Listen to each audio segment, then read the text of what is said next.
Alright, so today I wanted to teach you in this video how checks work and how you can evaluate them properly, and you also need to figure out how basic tactics work. I have some tactics for you that you are going to learn what they are, and then you can try to use them in your own games. So, let's start with the check.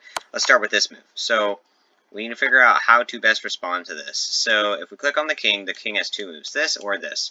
Either of these moves are terrible. Why is that? If you go here, check, and then you're in the exact same position you were before. And the position you were in before is horrible, so this is definitely not the best move. Another good move would be to block. So with the knight and pawn, you actually can't do that, so we have to skip that option. And the only other option is to capture the piece, either like this or like this. Which one do you think is better? Obviously this one, because it doesn't give away the queen. And now you can see that black actually has the advantage because he's up an entire bishop now. And that is how you basically evaluate checks. Simple as that. Now actually this also so happens to be a puzzle of sorts that I have found online that I would like for you to try to solve. Just a pro tip, just look for forcing moves. Look for checks, captures, and attacks.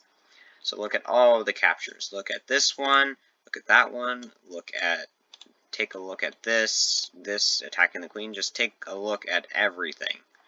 Try not to reveal the solution here. Even take a look at this, okay? Never underestimate a move, okay? So, go ahead and try to do that. Okay, the answer is queen of 8, check, because the king cannot go anywhere except there. The only square it can go to is here, and you can't block it because there's no piece that can fit on a line, so the only choice is to capture.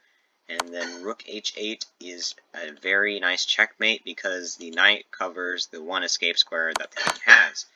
And you might be wondering, okay, what happens if the rook captures? Same thing. Knight hits this square, and the rook covers the entire file. Boom.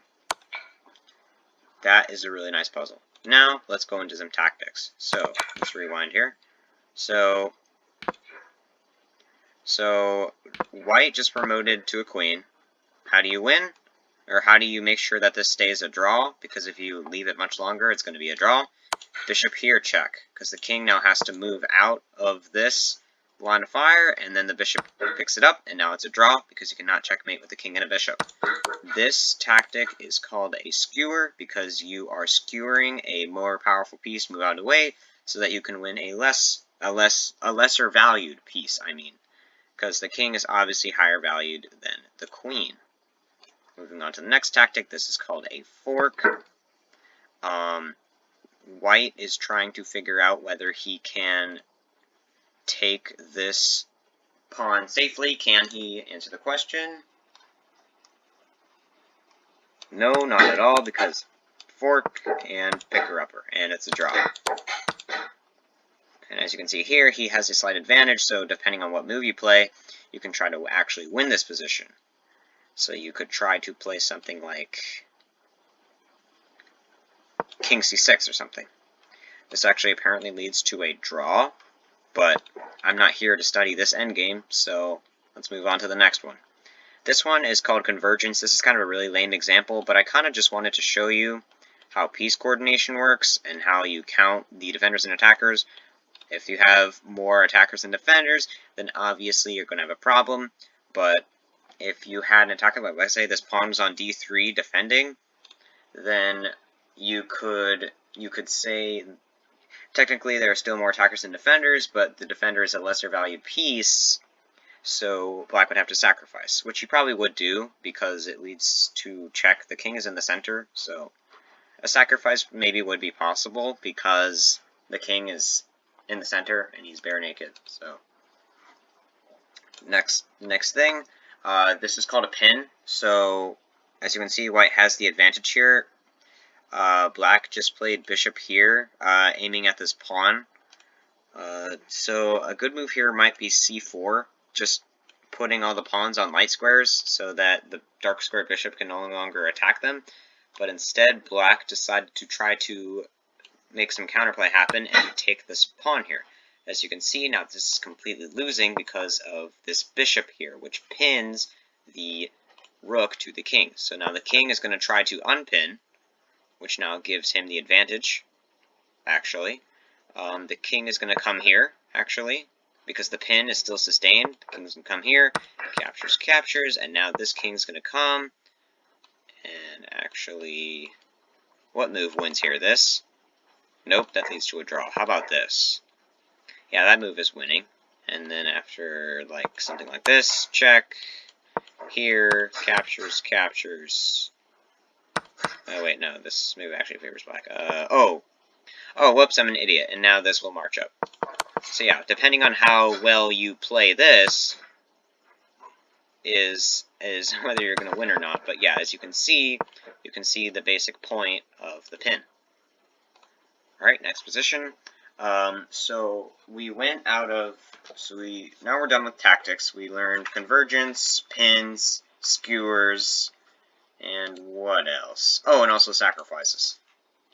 Yeah, so skewer, a fork, a convergence, and a pin. Yeah. Now I wanted to also briefly talk to you about the 3 essential mates that you need to know. So essentially these are mates that you're going to run into when it's a king and a pawn versus a king, and you can promote it into a queen. Then you're going to have a position like this. So the question is, how do you win? Do you know how to win? If you know how to win, you're going to boost your rating points by a certain amount because you are able to win more games. Most beginners can only draw this. But unlike you will actually be able to win this. So how you play this is you need to get your queen a knight's distance away from the king, just like that. And so whenever the king moves, you just follow him. So since he moved that way, you're going to move here. If he moves that way, then you're going to actually move to the next nearest L. Where's the next nearest L? Well, this forms an L right here. So here. The king moves here, you're going to move here. This is another L. I'm going to move here, you're going to move here, you're going to move here. You're not going to go here. This is a draw. If you move here, then you'll notice how all the squares are covered, and it's a draw. If you do that, you're going to blunder, and it's just going to be half-half. You're going to lose.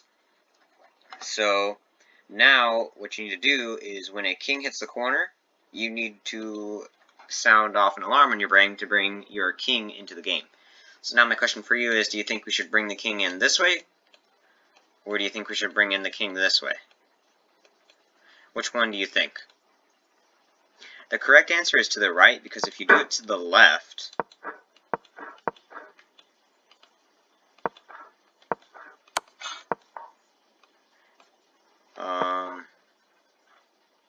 and as you can see now, there's a good chance here that you're probably going to blunder, because right now it's going to be stalemate if you just do this. See, now it's just stalemate. So essentially you have to kind of reset here. Nope, that doesn't work either. You're gonna have to reset, and it's gonna take longer. It just gets weird, and it's more chances for you to make mistakes from that position. Instead, go this way, and now you can see that now this king has no influence on the other. And now it's checkmate. Simple as that. Now, 2 rookmate. Also very easy. In fact, all of these are pretty easy. So, the key part here is to just cut off the king from this diagonal. Or from files, I mean. So, actually, let's go this way. So, we're going to start with rook d2 check, actually. Or, whoops. Let's load the position. So, we're going to start off with rook d2 check. The king is cut off from these two files here. So, the king will move here. And then you're going to put this rook over here. Because what you're trying to do is you're trying to get this check in right here. Because now the king will be cut off from this and this. That is the goal here. So the king is going to try to come closer to you. Then you're going to be able to play this move. Now the king's going to come here. Now what do you do? Because now the king is attacking you. So what do? You bring the rook all the way back down. Still cutting off the king from making an escape out of the box. King comes to here, rook comes to here. King comes to here, rook comes to here, and it's mate. Really easy. It's actually called the ladder mate. You can also do the same thing with 2 queens or a queen and a rook. Now, there is, let me load this position. Now there's king and rook. King and rook versus king. You can actually do a checkmate here. I'm going to show you how. So the first step is to make a box with the rook that is as small as possible. Now, just kidding, you can't actually do that because king here, and you're going to have to make the box smaller. So actually the first step is to bring the king into the game. You already have a box here, so you don't really have to worry about that too much. King here, king here, king here. Now you're going to come in and make the box. So now you've made the box smaller. Okay, here, now you're going to come in. Now you're taking all of these squares. None of these squares are available. So now the king will come here, and now you're going to make the box even smaller. The king comes back here. Now you're going to come over here. You're going to do kind of a triangulation. See, now here and here. And now you've made the box smaller. Going to come here, going to go there, going to come here, you're going to go here. Just coming in closer. Here, here. Taking away all of the squares. It requires king and rook coordination. Here, here, here, here, and then here and here. And then let's just go ahead and finish off this mate.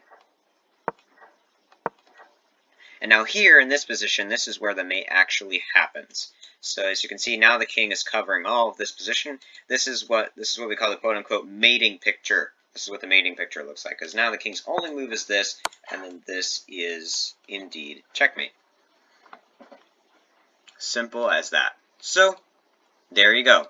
Those are the 3 basic checkmates and the basic tactics, and also how a check works. Thank you for watching. See you next time.